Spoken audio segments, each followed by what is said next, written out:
started. Hello, everyone, and welcome. My name is Bahriye Goren, and I'm the Interim Academic Director and Clinical Associate Professor in the Integrated Marketing and Communications Department in the Division of Programs in Business at NYU School of Professional Studies. We are so excited to share the launch of NYU's 2022 Corporate Social Values Index, work completed by my colleagues, Milos, Bujisic, Michael Diamond, and Jennifer Scott. And I'm joined here today by two of the authors, Milos and Michael. Welcome. The Brand Social Value Index, as a quick introduction, looks at the match between a consumer's social values and the brand social values as a key predictor of brand relationship and brand reputation. The team has interviewed 2,500 US consumers on their opinions of more than 75 different global brands. We will dive into the specifics, and we're going to have a conversation about the CSV index in a few moments.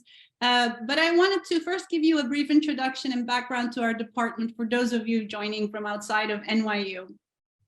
In a nutshell, we are a diverse and global community of students, scholars, professionals, and educators. And we strongly believe that brands and professionals in marketing and PR have a key role to play in driving business growth. And we have a responsibility in positively influencing societies and economies in a sustainable way, an equitable way. We pride ourselves on being both human-centered and data-driven. We are a large group. We're the largest in the country that's specifically focused for graduate degrees in marketing and PR, with around 1,200 students in the program across the cohorts, and more than 200 faculty that are practitioners and leaders in the industry. Before we dive in, please be aware that you can actually add questions in the Q&A chat box, and we will try to address as many questions as we possibly can.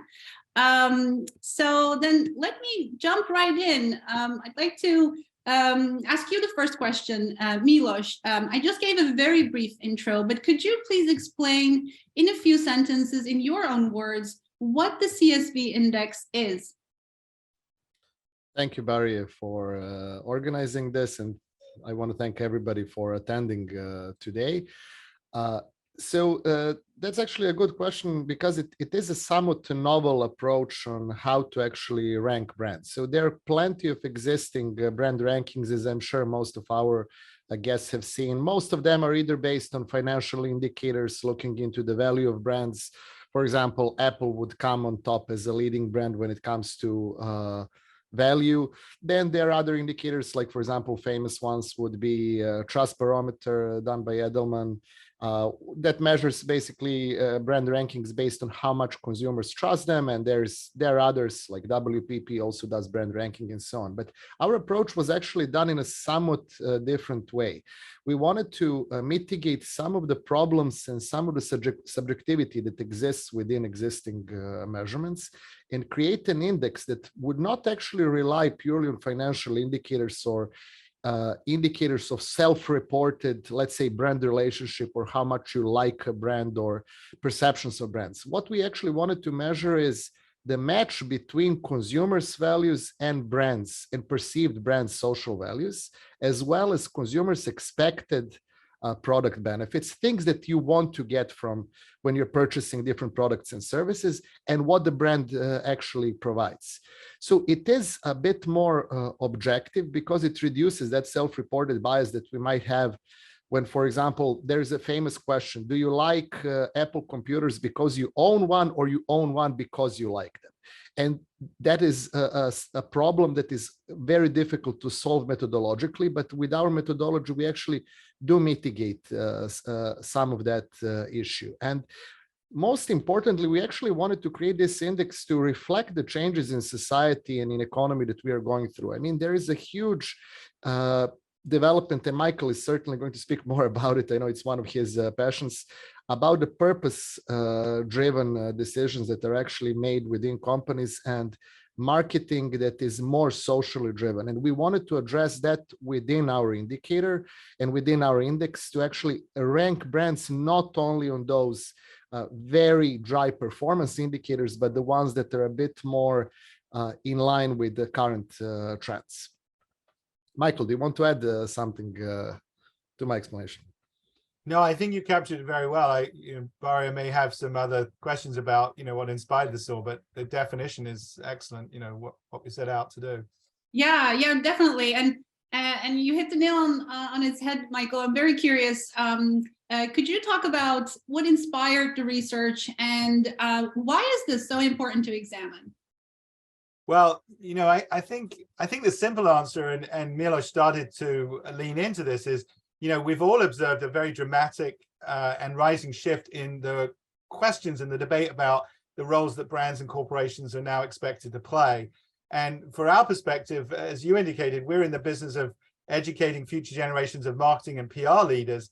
And we think they need, the emerging ones as well as the established ones, they need data and intelligence to help support, the definition of these new roles. And I think it's a little bit of context, probably most of our listeners would be familiar with this, but if you roll back the clock to the 1970s, the famous sort of mantra that was crystallized by Milton Friedman, a famous economist from Chicago, and he wrote this article in the New York Times, and he had this edict, essentially. The headline of the article was, "The social responsibility of a business is to increase its profits." And what he was doing was actually arguing against some emerging business leaders in the 60s and the 70s who realized they could use their position, and power to improve the world. And he was outraged by this. In fact, he even accused some of those activities of being socialist, and some of those folks being socialist. So he set the sort of baseline in the 1970s for us all to be thinking about shareholders and return on equity and all that. But what's happened in the last 5 decades is the emphasis has really shifted in terms of thinking of business leaders and perhaps even some economists. And now I think you're hearing a lot more people talking generally. So this is coming from business leaders. We'll talk about consumers later, but just from the business community, a shift towards a definition of business that's much more around a deeper engagement and a wider set of stakeholders. So indeed, both an engagement with and, people that we didn't necessarily engage with, and also sort of bringing in a much broader set of people into our thinking about why a business exists and for whom we're in business for. And very specifically, you're seeing a push for much more demonstrable leadership around things like ethics and, society's injustices, environment, inequality, political dysfunction. There's a whole series of issues where various people are pushing businesses to be more active. And the two most salient, and I think, all work done in this area in the last 2 or 3 years is sort of informed by these things to some extent, or has been accelerated by these things. There was the very famous August 2019 Business Roundtable statement. So the Business Roundtable represents, roughly 200 CEOs of major US corporations. It's kind of the CEO club, I guess. And they put out this statement on the purpose of a corporation in the summer of 2019. And they explicitly shifted away from the idea of Friedman's idea of shareholder primacy, what's been called shareholder primacy. And that had been the core of their beliefs for the last 25 years as well. The last time they issued one of these statements, that's what it was all about. And one of the things they said, and I thought this was just incredibly impactful for business leaders to say this, they said that they recognized that the role of business in an economy were to explicitly help people lead a life of meaning and dignity. And they also then, went on to say that companies should support the communities in which we work. And 180 of them signed their name explicitly to this statement, which include the fact that they all committed themselves to, quote unquote, protect the environment by embracing sustainable practices across our business. So that was very important. The second one I would just quickly highlight is Larry Fink. So some of you know Larry Fink is the CEO of BlackRock, which is a major sort of investment company and an advisory firm, very influential in the economy in lots of different ways. And earlier in that year of 2019, he in his annual letter to shareholders had written to remind business leaders that, and again, I'm quoting here, that society is increasingly looking to companies, both public and private, to address pressing social economic issues. And he went on to say, and I think this is powerful, especially given everything we saw then during the pandemic, he said, as divisions continue to deepen, companies must demonstrate their commitment to the countries, regions and communities where they operate, particularly on issues central to the world's future prosperity. So you had that as a sort of background, and then I just highlight sort of more marketing specific things that we are aware of, and which is not to beggar the underlying importance of the issues, but they sort of express themselves through advertising and marketing. Is you had the famous 2018 Nike commercial with Colin Kaepernick. And obviously Colin Kaepernick was an NFL football player who had sort of been sidelined for a couple of years because he personally had taken a stand against injustice and some of the critical social issues like police brutality. Nike put out this great commercial, highly controversial, people burning Nike shoes. But at the end of the day, I think most of us would say it was entirely on brand and very powerful. Then you had the outrage around the murder of George Floyd in the spring of 2020. A large number of brands, I think, felt absolutely committed and motivated to sort of take a stand and say something. And then, I think the pandemic itself was a good opportunity for all of us to think about what purpose and meaning is and what role the companies we work for play, and frankly, to sort of fill in some of the ineptitude of the government's response at the time.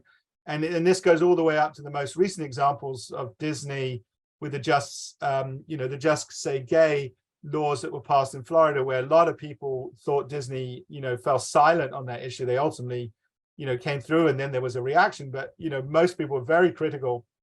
And even, in the recent month, Adidas and their, the criticism that they got for moving too slowly after Kanye West's, anti-Semitic tirade. So all of these examples, along with some consumer research that started to emerge, suggests that it's both urgent and important that marketing leaders and PR practitioners, et cetera, start taking a look at these issues. So that I think was our general motivation.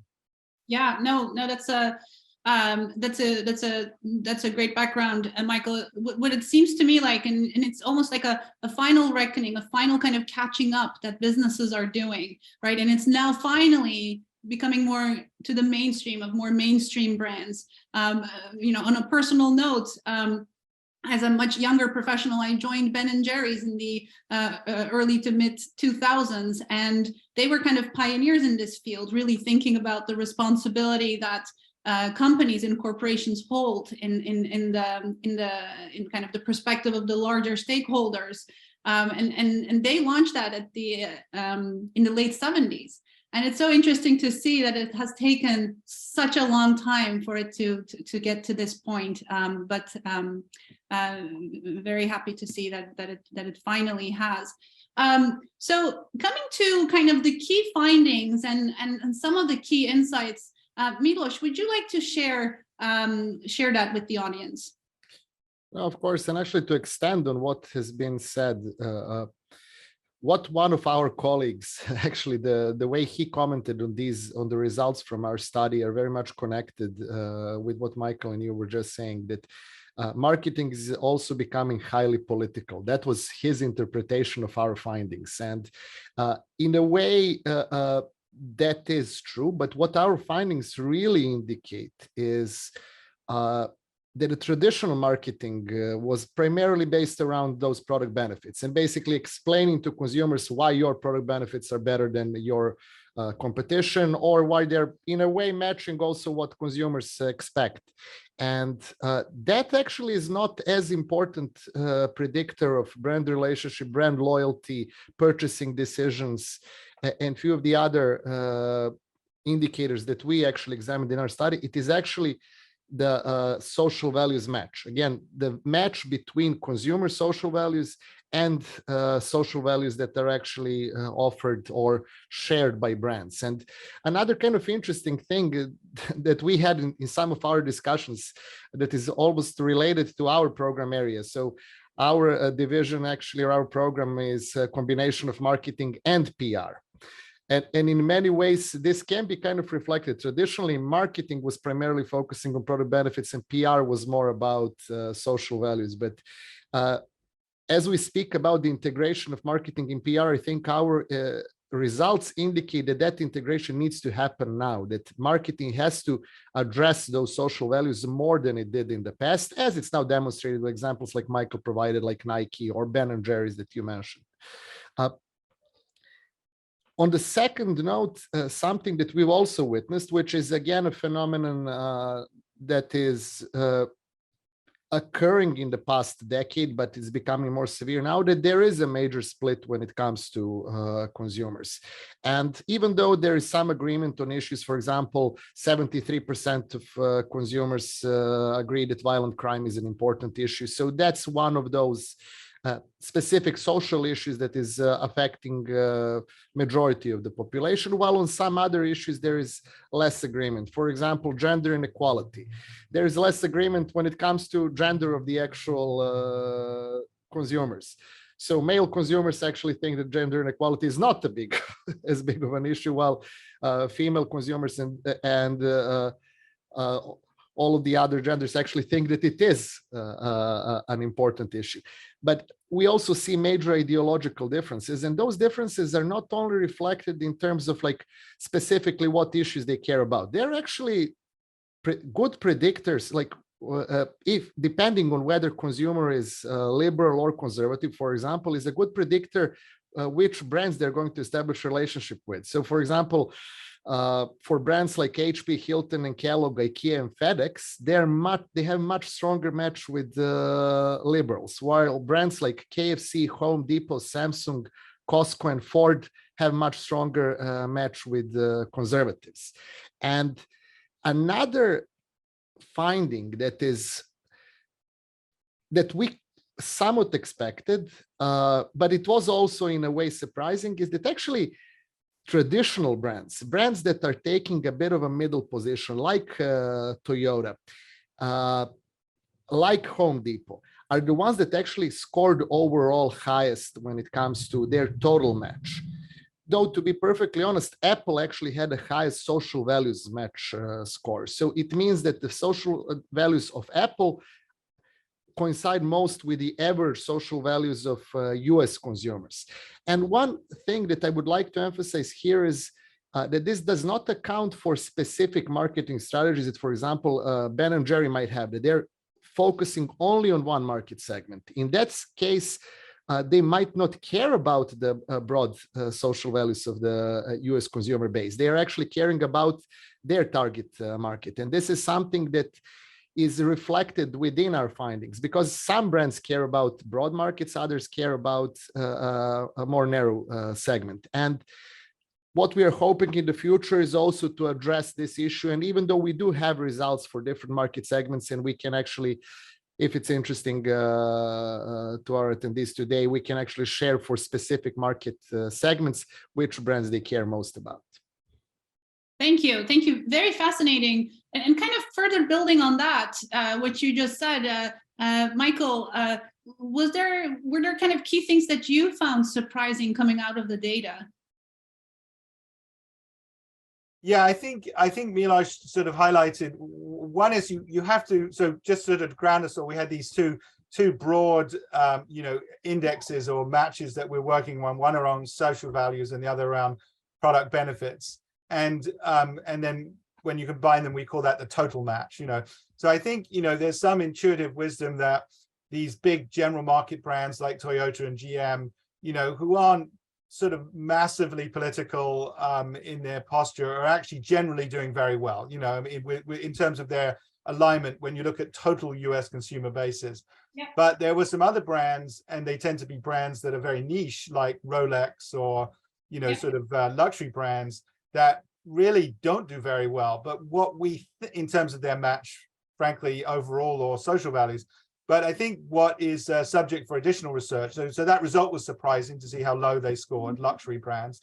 But, what we posit is that, to Milos's last point, they're not really going after the US general marketplace. They're not that. And in fact, I sat in some fascinating discussions with De Beers, senior executives at De Beers, who are the largest supplier of diamonds, and they, unprompted by us, but they actually had a central piece of their strategy or their research, which said that young millennial consumers, looking at buying diamonds, are now, it's more important than the sort of history and background of those diamonds and where they came from and where they mined ethically, and did the people who mine them get paid well, even for a luxury product like that, younger people are buying, and they had this nice phrase that we had started to use in our discussions around moving from value to values, you know. So Yep. even in some of these luxury categories, when you get down to buying decisions, although our research didn't show it explicitly at the total market level, you know, if you look at it, even some of those luxury categories, I think are seeing this, you know, seeing this movement. So I found it all very surprising how deep this insight probably ran. And then the only thing I would add is what I've also found surprising, I think we'll talk about this later, so maybe I don't want to delve too deep, but there's still so many people pushing back on this idea about purpose and, you know, does a brand need a purpose and things like that. So so that's not in our research, we're pretty clear about that, but the pushback or the commentary is an interesting part of the discussion. So Yeah, no, definitely. I plan on touching on that because I think that's top of mind for a lot of people. But before we go into that, I just want to touch a little bit more in case the audience has questions about that, about the methodology, right? Because typically, you know, and we've all kind of had those conversations, and you actually talk about it in your report. Bias could be an issue in self-reported measures. And so maybe kind of first in a general sense, and then specifically kind of touching on how you were kind of mitigating that. Milos, do you want to talk a little bit about the methodology you used for this research? So this research was now, if you want to be very formal, was based on sequential exploratory mixed method design, which actually followed a relatively well familiar model of instrument development. Even though this actually involved quite a few additional stages in instrument development, we started off with, of course, kind of analysis of literature, looking into some of the existing measurements and some of the existing scales that are used, whether for brand ranking or for measurements of social values. So quite a lot of literature is actually coming from political sciences, what we found relevant, which is not traditionally commonly used within marketing. And then starting off from there, the next step, we've done interviews with executives and also a few academic experts in terms of like organizing what findings we got from our literature and trying to create the initial scales. Then we've actually ran the first pilot study with 500 consumers. And that one was used to make adjustments to the scale, to remove ambiguous questions and any question that was actually not loading well into factors that we originally hoped to actually find. And then in the final piece of research, we worked with one of the companies to actually obtain 2,500 responses from a nationally representative sample of US consumers. So what our sample really achieves is that it's almost perfectly matching the demographic characteristics of the US consumer base. So in terms of age, even in terms of income, in terms of education, race, and so on. So we got a fair and geographical distribution. So we got a very representative sample. And then what we've done is within our survey, we were really measuring two separate things, and they were almost matching instruments. And this is the real methodological value of our research that actually, based on this, based on the methodological aspects, we actually won the award from American Marketing Association on the development of the scale last summer during their conference. We've measured in the first part responses regarding social values and product benefits that consumers actually expect. So it is purely looking into the person that was actually responding to a survey. Then in the second part, each consumer had an opportunity to actually respond how they actually perceive 3 randomly selected brands. So what we've done is we've selected 75 brands based on some of the existing rankings and also on several criteria, like brands had to be within top 10 brands within their industry. They had to have at least $2 billion in annual sales, and plus they had to reach a high familiarity score that we've actually tested out in our pilot studies. So that actually means that I believe all of our brands had more than 90% familiarity. Actually, in fact, we had quite a few out of 75 brands that had 100% familiarity, like brands like, for example, Samsung or Apple, that everybody is familiar with to a certain degree. And then what we've done is actually use an algorithm that is a custom algorithm that actually is organized in a way that it can maximize the predictive ability of the final index when it comes to brand relationships, so that the final scores that we actually ended up getting had the highest predictive ability with just one item of brand relationship, brand loyalty, and purchase intention. And this is more or less the main methodological contribution of our research, and it is primarily used again to eliminate some of the biases that might exist by using those direct measurements. How do you feel about certain brand? This way, consumers cannot expect ahead of time what answers are. They cannot have basically social desirability bias, which is actually quite often a problem within this type of research. Very good. Thank you. Thank you for giving that detailed background on the methodology, Milos. I'd like to pivot back to the kind of the outcome of the study, the insight, so to speak, and kind of gear it toward what message does this give to marketing leaders? And I guess my kind of very short summary, and I know you guys are going to or will elaborate in a different way, but I was just so happy that basically my core conclusion from this report is purpose matters. But I'd like to kind of dive into it a bit more, and Michael, ask you kind of, how do you think marketing leaders, or what would your advice be based on the data you've seen? How can they make these insights actionable? Yeah, well, it's a great question, obviously, because, you know, in a School of Professional Studies, we're very focused on how to make this kind of insight actionable. I mean, at a headline level, I think the research, you know, reinforces what many people in the industry have been saying, that, you know, the brands that do a good job of aligning their social value, their missions, their purpose, etc., with those of consumers and importantly those of employees, are the ones that are going to grow fastest and, you know, generate the most successful impact in society. So we identified, say, 6 things. You know, this is work in progress, candidly, with business partners, but we've identified 6 things, I would say, 6 insights I'd share with marketing leaders. And you know, how can you make some of this actionable? Number 1 is, I think businesses must do a better job of very concretely identifying what social values and social causes align most closely with their brand or their business objectives. Yeah. Start with the corporate mission, start with the values of the company, but figure out what specific social values and causes align well. The second then is to better understand the values of your target consumer segments. Yeah. And how those values then align with the values of the brand and the company. And that's obviously work that, you know, that we've done is absolutely central to. The third is sort of more tactical in a sense, which is, I think it's critical that we evaluate whether and how these messages, or whether and how well, frankly, these messages, so the messages we're putting out about our social purpose, are actually resonating or being understood by consumers. Yes, because I think that's a place where there's often a mismatch, and it's work we're going to try and look into. So, you know, identifying what the values are, how they align with consumers, but then the third would be, you know, are consumers getting the message and do they understand what you're putting out? The fourth, and we take this cue from the work of David Aker, who's just written a wonderful book about purpose-driven marketing. And he talks about these signature branded programs. So the fourth, I think, counsel I give to CMOs and CCOs is identify and develop some of these signature branded programs that are going to clearly deliver the social impact. Yes.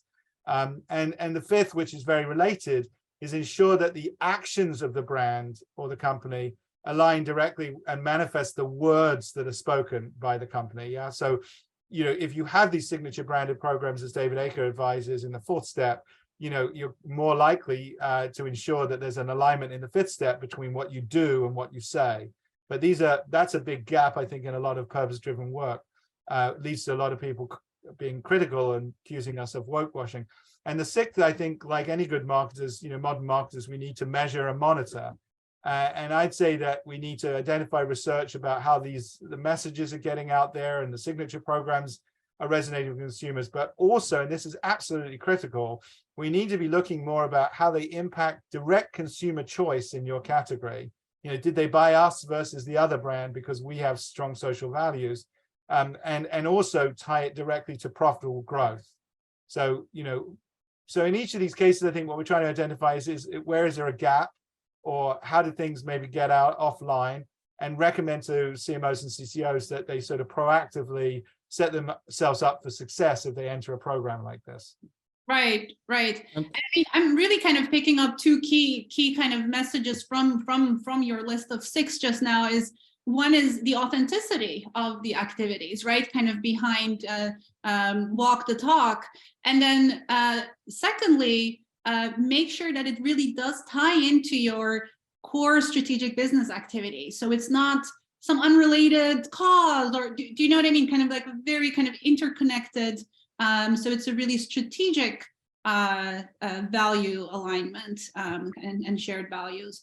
That actually brings me to my next question, which I think often is described as like the golden egg around kind of this notion of purpose, etc. So how would you relate these findings to actual behavior, right? Because these are all perceptions, intentions, and so how does this relate to actual behavior? And what I mean with that specifically is purchasing behavior. And I would actually really link that to the very kind of more recent famous criticism that Unilever had endured from one of their key investors, Terry Smith, who basically said something along the lines of, does mayonnaise need a purpose? So what are your thoughts around that debate based on the data that you collected, or perhaps additional questions that are worth exploring?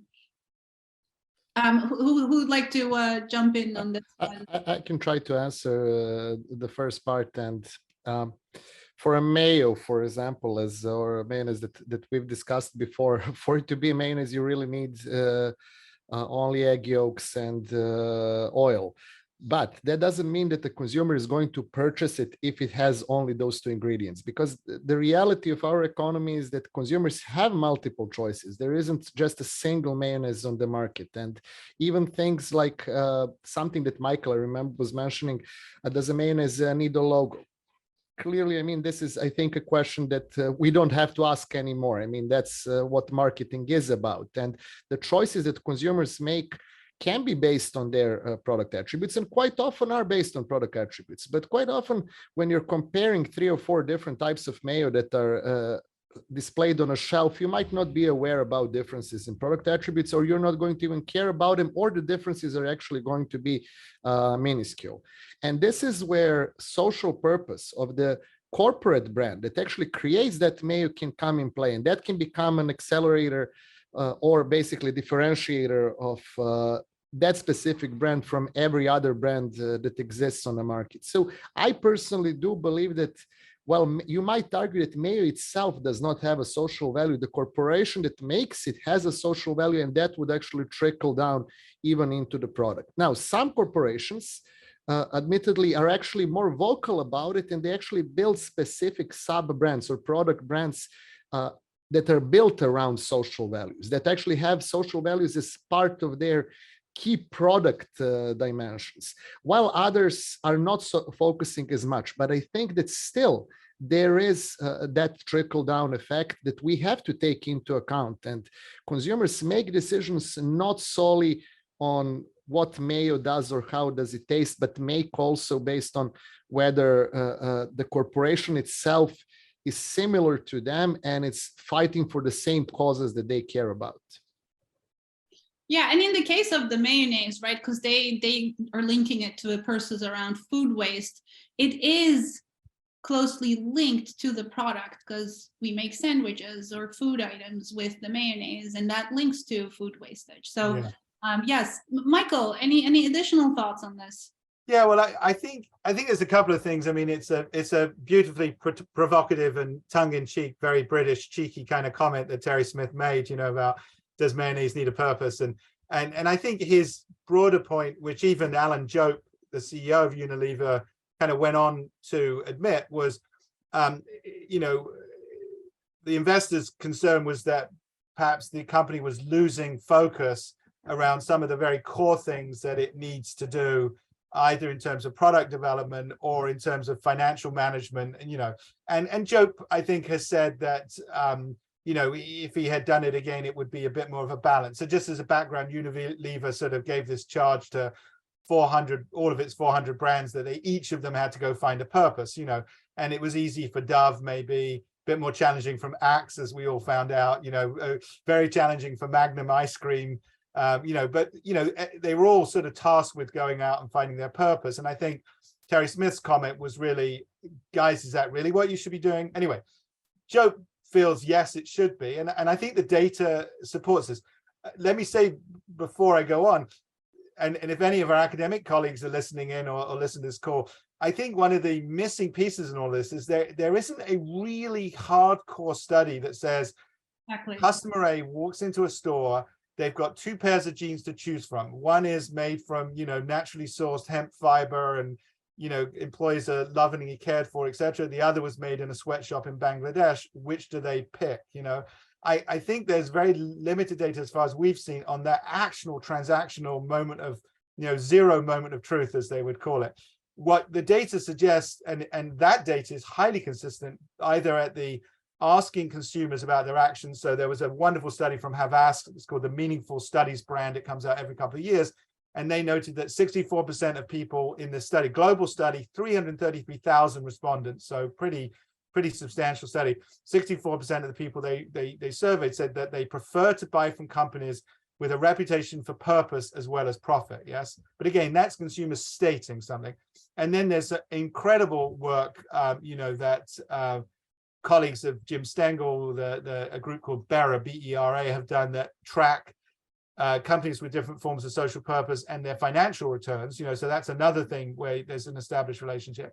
But I think it is fair to say there's not as tight a set of data around actual consumer choices. So, and I just want to say, and I don't feel I need to be an apologist for Unilever, and Bahriye, you have much more expertise. You actually work there, but what Unilever has reported back to all of us is that the brands, Connie Abrams is their famous CMO, I think recently elevated to an even bigger position, but she said that the best performing brands are the ones where the consumers were telling us that they understand how those brands make a positive contribution, and Dove, which was kind of the poster child for all of this with its Real Beauty campaign, saw its sales rise about 8% in 2021, where the average was about 4.5%, So I think there's evidence, again, I'm just looking now at sort of aggregate data, and you could say Dove sales may have risen for a whole host of other reasons and not just purpose.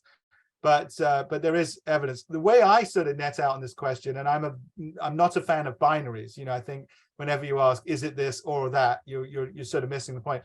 I think this notion of values or purpose is really about an accelerator. Yeah. So you have a foundationally very good product, and you have to invest in all of the things: innovation, design, packaging, messaging, and then the values and your commitment, your very specific and demonstrable commitment to social values is an accelerator for that brand.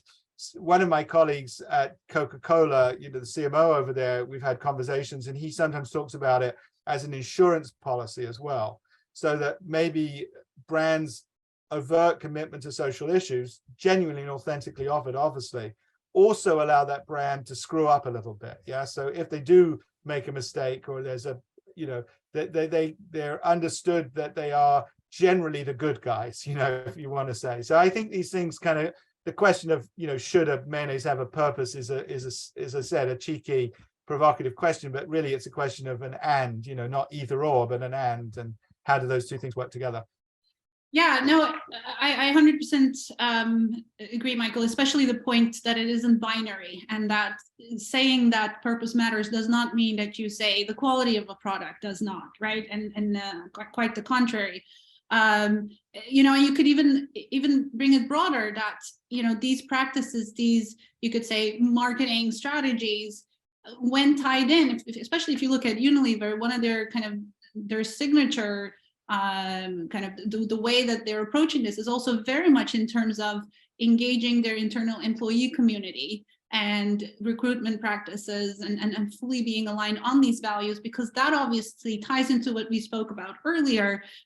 It's not it's holistic. It's about being authentic in all of your business practices. And that's how you can then really build those connections with your target audience. It actually brings me to kind of a next question, just in case, you know, I'm sure some of the people in our audience or listeners may be wondering, because we keep jumping from values to purpose, right? While values are, per definition, not the same thing as a purpose, but obviously they do connect, and values can lead to a purpose. How do you see that connection? Could you talk about that? Kind of how would you define them, and how do they relate? Yeah, Milos, I can sort of wade in a bit, and you may want to build on that about, you know, where we were looking at those values, what level in the corporation as well.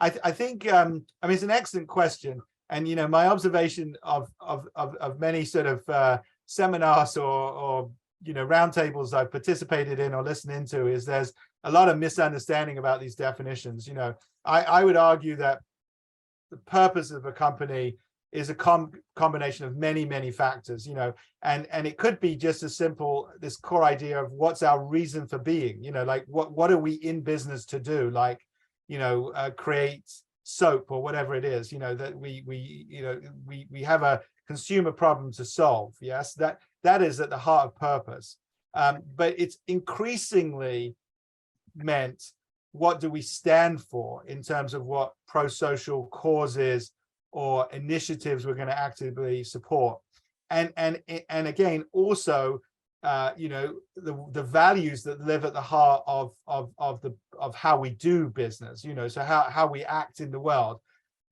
So in this case, I think the values of a company, as we've talked about them, and I want to just make a little bit of a definitional distinction in a moment, but the values of a company, I think, inform ultimately the company's purpose. Yes. So I mean, David Aker, for example, in this book I referenced, suggests perhaps you have a business mission and a social purpose mission. You know, you have these two things living together. Yes. But broadly, the purpose, I think, encompasses both the values and other you know, critical questions that a company needs to ask itself. We use the word values perhaps slightly differently than its common parlance. Yes. So most people, if you said, what are your values, or what's the values of the company, they probably say trust, integrity, you know, honesty. You know, we're actually not using the word to mean that. Yes. In our case, what we're looking at is what we ask consumers to do, basically. So we said, for every brand that we were looking at, we asked them, how much do you think these brands care about various social issues? Yes. And there were things like free healthcare, violent crime, world peace, gun laws, race and ethnic inequality. Yes. So when we talk about values, we're talking about the extent to which a company cares about those social issues, you know. And I think that's important because that is different from a typical mission, vision, value statement. You know, typically a mission, vision, value statement will have values that are much more about, you know, we treat customers properly, or we're committed to, you know, openness and integrity. Those kind of things are sort of slightly different. So I don't know if that helps, but you know, my key takeaway would be that, you know, purpose is probably driven by a number of, or would be constituted by a number of traits, including classic versions of values, but also our understanding of social issues and social causes. And to add to that, Michael, this is really coming from political sciences, where a lot of recent research has actually indicated that the famous split on liberal versus conservative is not necessarily the best estimate of the entire society, that it's actually better to use proxies to estimate people's political affiliation and regarding specific issues, how they feel about specific issues, instead of actually directly measuring. However, in our research, we actually do both. We have both how people feel about specific 11 issues that we've identified both in literature and in our pilot study, as Michael mentioned, and also we use 3 additional dimensions. One is a traditional liberal versus conservative, but the second 2 are, do people focus primarily on internal or external issues? Same goes with brands. So things that would fall within internal issues would be caring about personal wealth, while externally would be caring about the environment, caring about society, and things that are not directly benefiting. I mean, indirectly, they could benefit in individual, but not directly. And then also we used another one, whether people are more local focused or more globally focused, which is the same for companies. Now, what we actually see that there is a big gap there. Most companies, big companies that we used in our sample are global, and they're selling to a global market. While most actually US consumers have a very local focus. They care about their narrow society and where they actually live.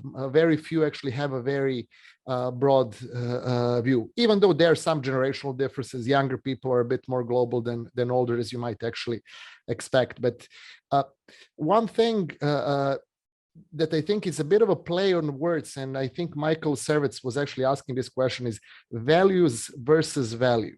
And this was a play on words that we actually used. In traditional brand rankings, people actually rank brands based on value. And quite often that value is a monetary indicator. Apple is worth $2 trillion. Sorry, I missed a couple of zeros there.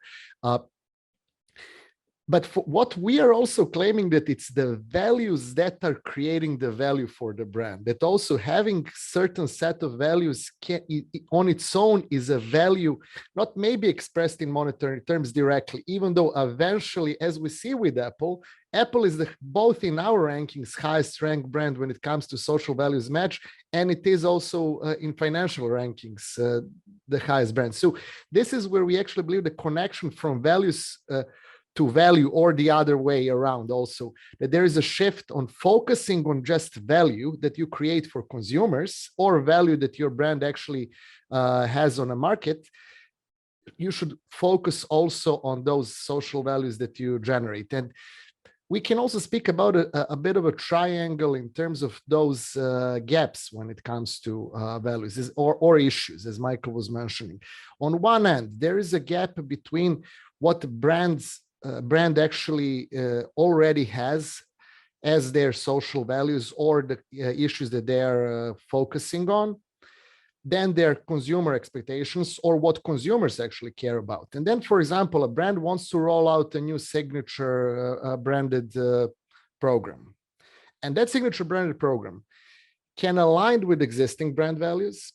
It can align with consumers or not align with any of those, but there are actually multiple gaps that exist there. And this is something that we can account for right now. So for any program, we can actually account how well it matches the brand and how well it matches targeted market segment.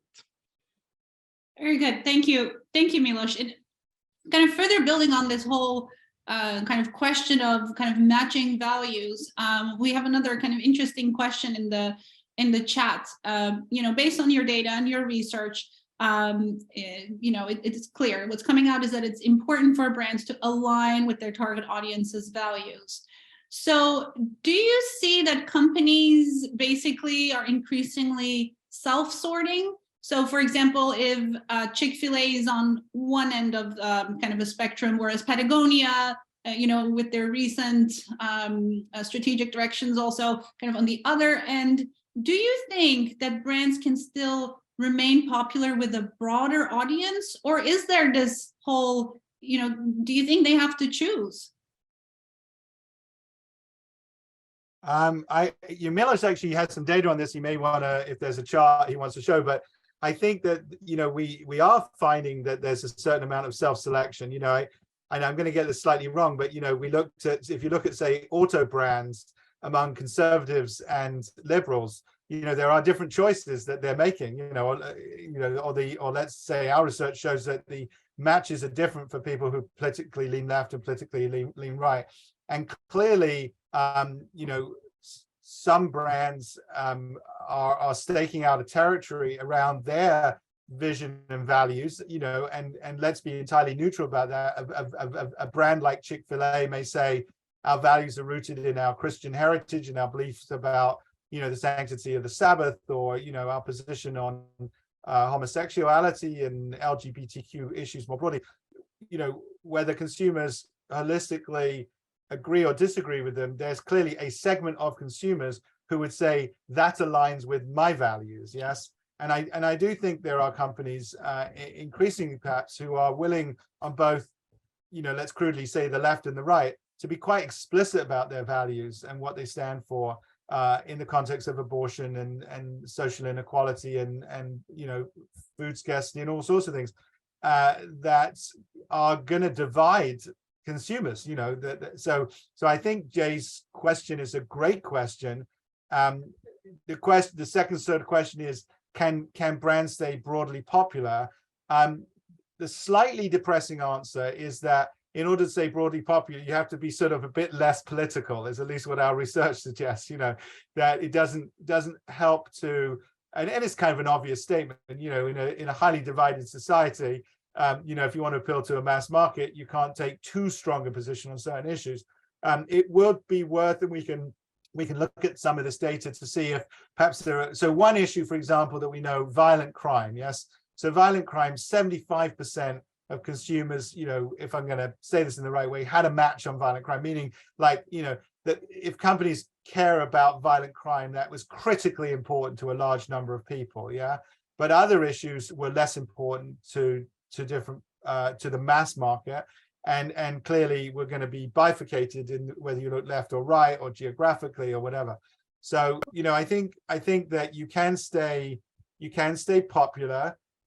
We still maintain you should take a position, and that position should be aligned with your own corporate values and those of your consumers. But yes, it's a slightly depressing answer. I'll make one other comment, and then Milos may have some data, or certainly I'm sure he has some additional comments. What we found in society, I think anybody with a political science background probably is familiar with what's known as the Johari window, yeah?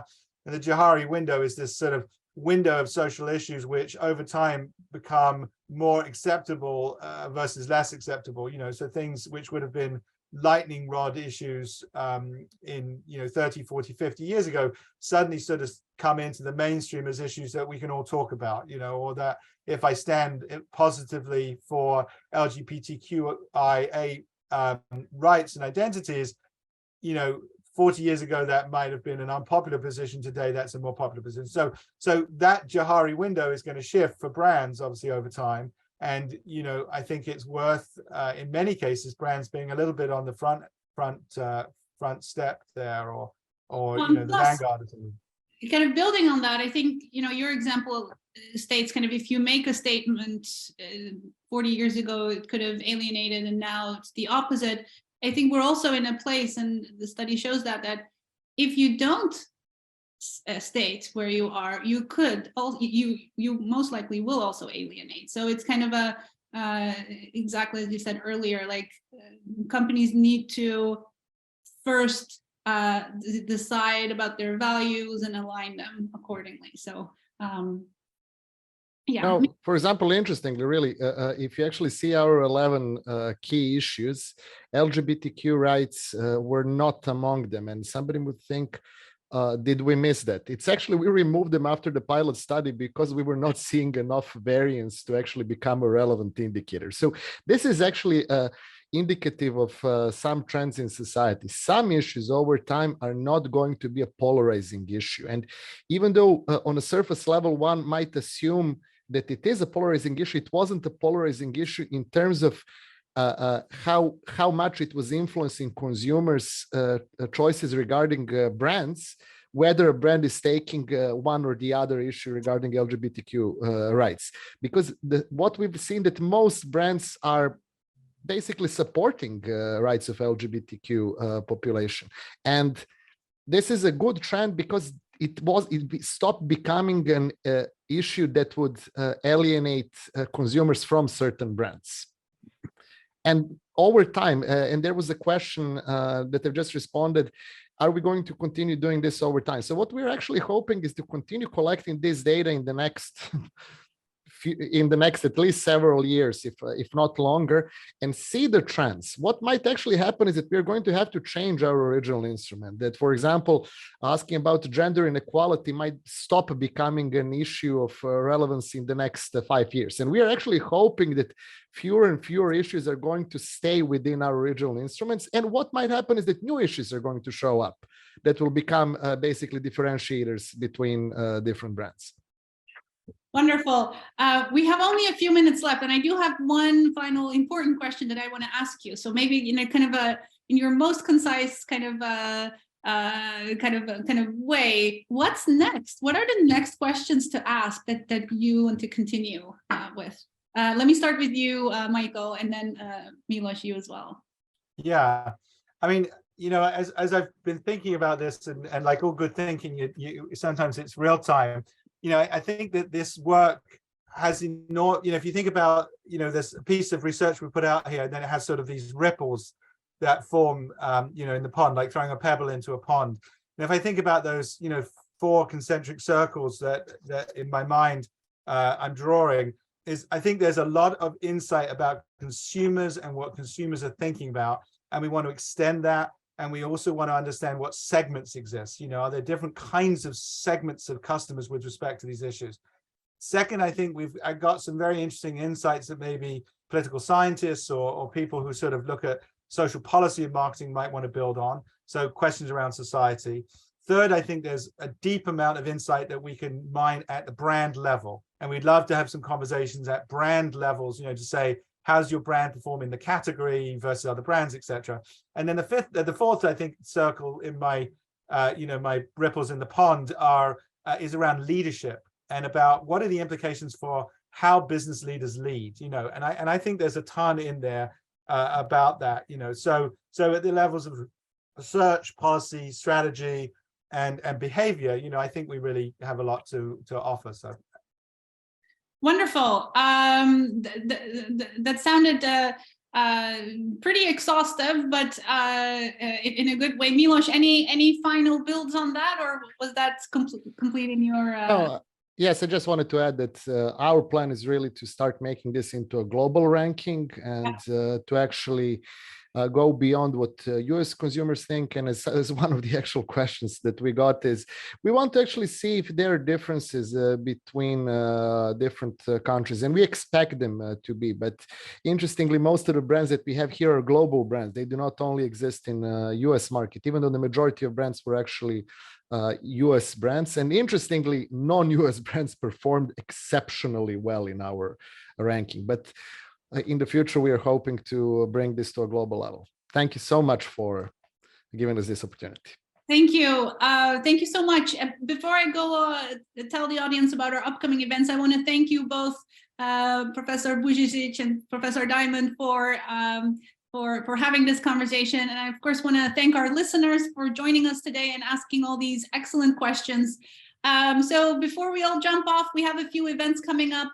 Next week, Thursday, November 10th, in our Leading Global Growth series, we have a guest speaker, Mike Gladstone, and it will be hosted by one of our faculty members, Professor Ben Arroya, who will have a very interesting conversation around healthcare, obviously, and the ethical considerations in that realm. And if we go to the next slide, we also have our next book talk coming up, and that will be hosted by Professor Diamond, who we have here with us today as well. The book written by one of our faculty members, Tom Kennan, The Big Leap in Ethics of Insights. And I can guarantee you that's also going to be a very interesting conversation. We'd love to hear from you. If you enjoyed this event, please check your emails. We sent you a quick survey, and yeah, that concludes our session today. Thank you again, and we'll have a